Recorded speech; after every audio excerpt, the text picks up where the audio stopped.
Christmas is a time of year when everyone looks forward to the joy of warmth and light. But beneath the colorful lights and the sound of bells, sometimes shadows can be seen that do not belong to the celebration. Have you ever wondered what dark secrets Christmas Eve might hide in its snowy silence?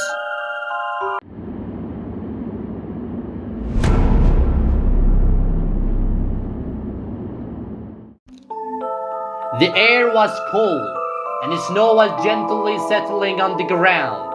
Pine trees, bent under the weight of the snow, lined the road like a snowy tunnel. Alisa, sitting behind the wheel of her small car, glanced at the dashboard clock. The hands showed 8 p.m. She needed to reach her grandmother's house before midnight, but the long road and the condition of the streets made things more complicated. Her grandmother lived in a small village on the edge of a forest, a place surrounded by strange rumors.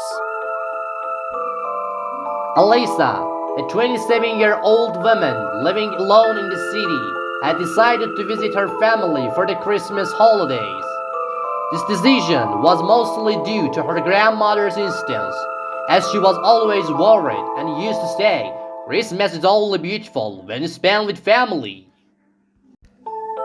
But something Alisa couldn't shake from her mind were the stories she had heard as a child about an abandoned cabin near the village. People said the cabin was cursed. No one should go near it on Christmas night. This was something she had heard from her grandmother years ago, but now it just seemed like a baseless legend to her. The car got stuck on the narrow, snowy road. Alisa tried several times to start it, but the engine only made a dry, lifeless sound. She took a deep breath and looked around. The silence on the forest was unsettling. There was no sign of life. In the distance, a faint light shone through the trees. "Maybe it's a house where I can get home," she thought as she stepped out of the car. The snow crunched softly under her boots, and the cold wind beat her face. After walking for a few minutes, she reached the source of the light. It was an old, abandoned cabin that seemed to have been uninhabited for years. But something was strange. Its windows were lit, and a thin stream of smoke rose from the chimney. Alisa hesitated. She didn't want to go inside, but the biting cold and the darkness of the night left her with no other choice. With reluctance, Alisa approached the cabin's door. The wooden door looked old and cracked, as if it could collapse with the slightest push. She turned back for a moment and glanced at the door. Her car was barely visible in the distance, lost in the snow. She told herself, "I can't stay out here. I just need to warm up a bit and then figure something out." She reached for the door and pushed it open. The creaking hinges made a rough sound as it swung inward. An old smell wafted from inside the cabin, a mix of burnt wood and something old and mysterious. The interior was dim, but a faint light glowed from a fireplace in the corner of the room. The fire crackled softly as though someone had recently lit it. Alisa stepped inside and shut the door behind her. A heavy silence filled the air. Aside from the cracking of the fireplace, there wasn't a single sound. She took out a small flashlight from her bag, turned it on, and looked around. The main room of the cabin was simple: an old wooden table with 4 chairs, a bookshelf full of dusty books, and a small Christmas tree standing in the corner. What caught her attention was the tree's lights, flickering on and off for no apparent reason. She muttered under her breath, "Strange, does someone live here?" Taking a few steps forward, she moved toward the fireplace.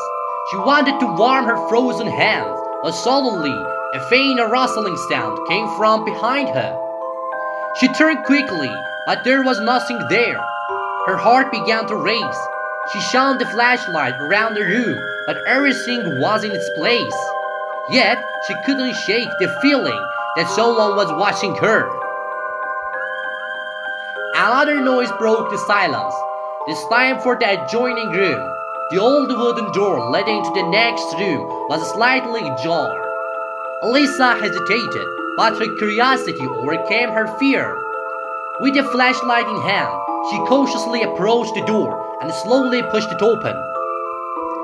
Inside, the room was dim, lit only by the faint moonlight streaming through a small window. But what made her catch her breath was this small table in the center of the room. On the table stood life-sized dolls. The dolls were dressed in outfits resembling Christmas party attire, but their faces were unsettling and eerie. Their eyes were designed in such a way that it felt as though they were staring directly at Alisa.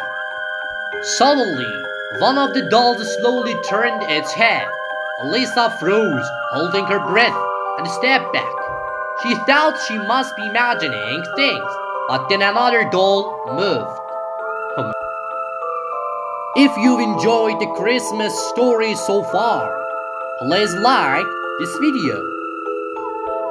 Suddenly, the room's lights turned on. The dolls remained still, just as they were. But now, Alisa noticed a red box in the center of the table, placed among the dolls. A golden ribbon was tied around the box. Trembling with fear and hesitation, she approached the box. Slowly, she untied the ribbon and with shaking hands opened the lid. Inside the box, there was a photograph that made her blood run cold. It was a picture of herself, taken at that exact moment, from the same angle as she was opening the box. Suddenly, a faint whispering laugh echoed around her. The lights began to flicker, and the Christmas tree in the main room fell with a loud crash.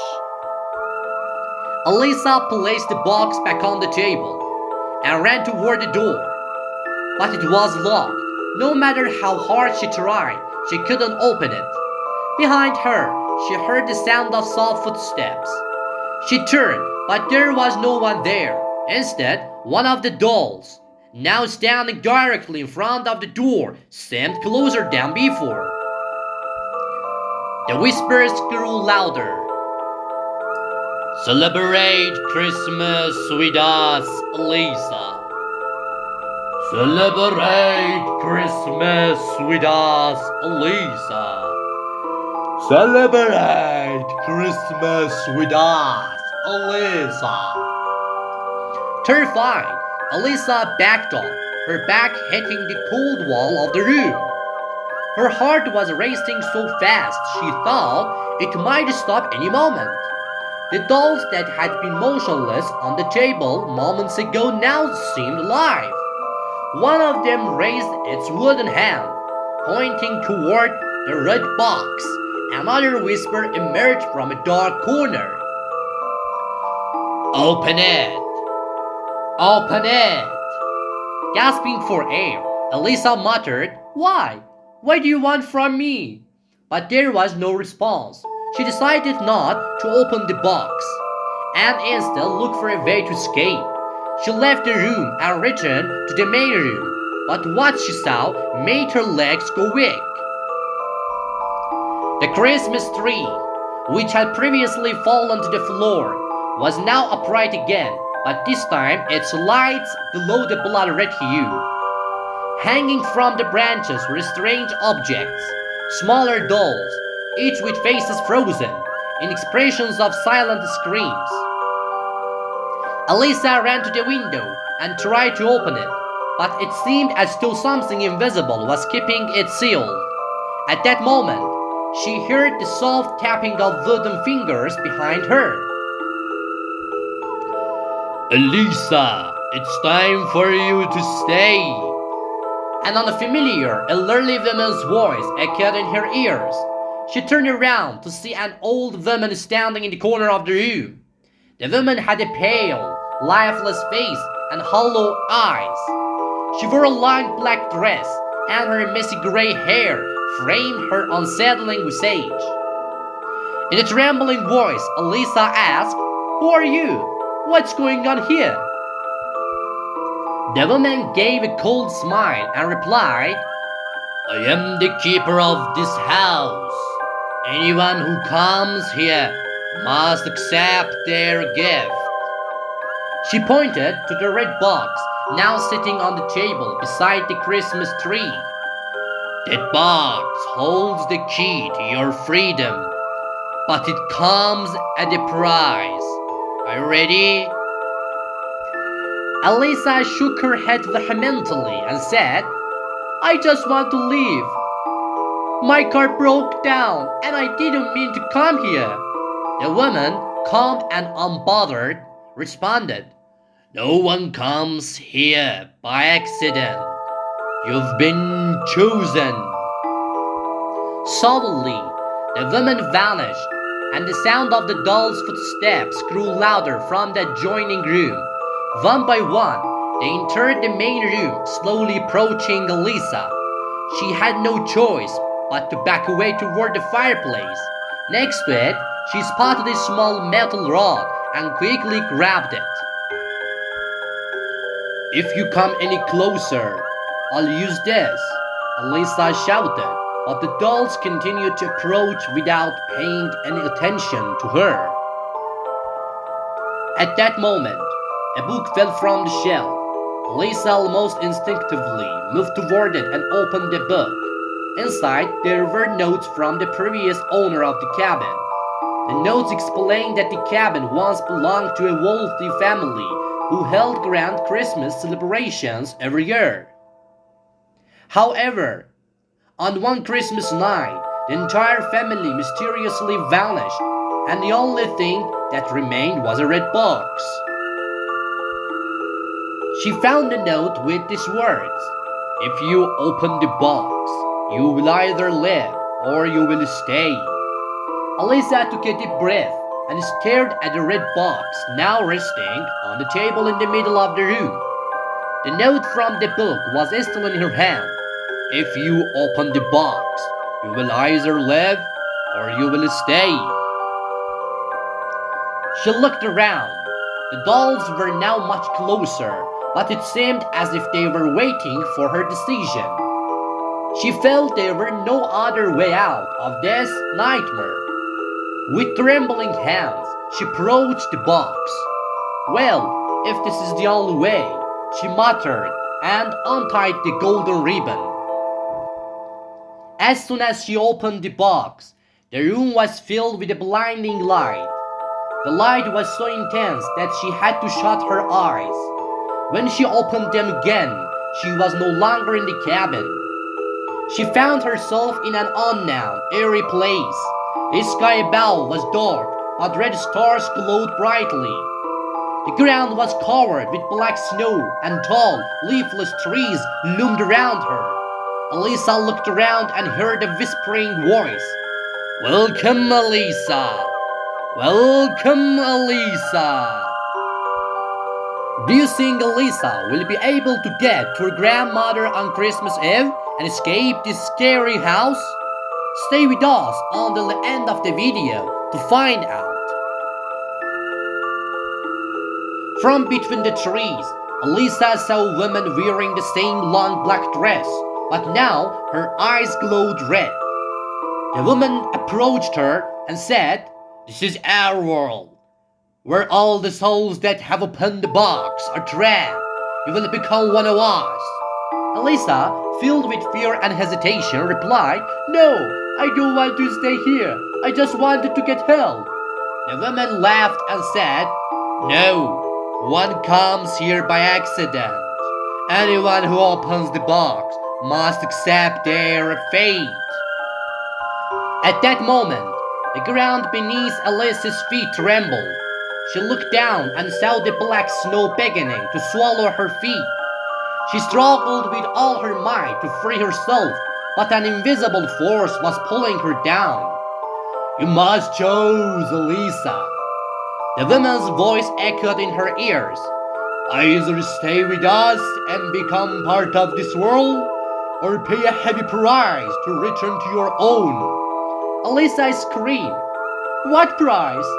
The woman smiled wickedly and said, You must sacrifice whatever is most valuable to you.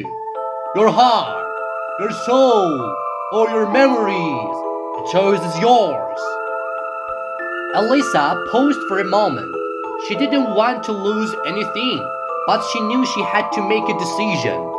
At that instant, she heard her mother's voice calling her from a distance. Alisa, come back! Come home! The voice brought her back to reality. She shouted loudly, I'm willing to sacrifice my memories! Just get me out of here! The ground shook, and a red light from the sky beamed down upon her. Suddenly, everything went dark. When Alisa opened her eyes again, she was back in the cabin. But this time, everything seemed quiet and empty. The dolls were gone, and the red box was no longer on the table. She hurriedly ran out of the cabin and headed back to the road. Her car was still there. She quickly got in and turned the key. This time, the car started without any problems. But when she arrived at her grandmother's house, she felt an odd sensation. Her grandmother opened the door and joyfully said, Alisa, you finally made it! Alisa smiled, but something felt empty in her mind. No matter how hard she tried, she couldn't remember a single moment from her childhood. All of her memories of family and her past had been erased. She lowered her head, and tears welled up in her eyes. She knew she had paid a heavy price. But one thing she didn't know, the red box was still waiting in a corner of the unknown world, waiting for its next victim. What scary things have happened to you on Christmas Eve? Write your stories for us in the comments.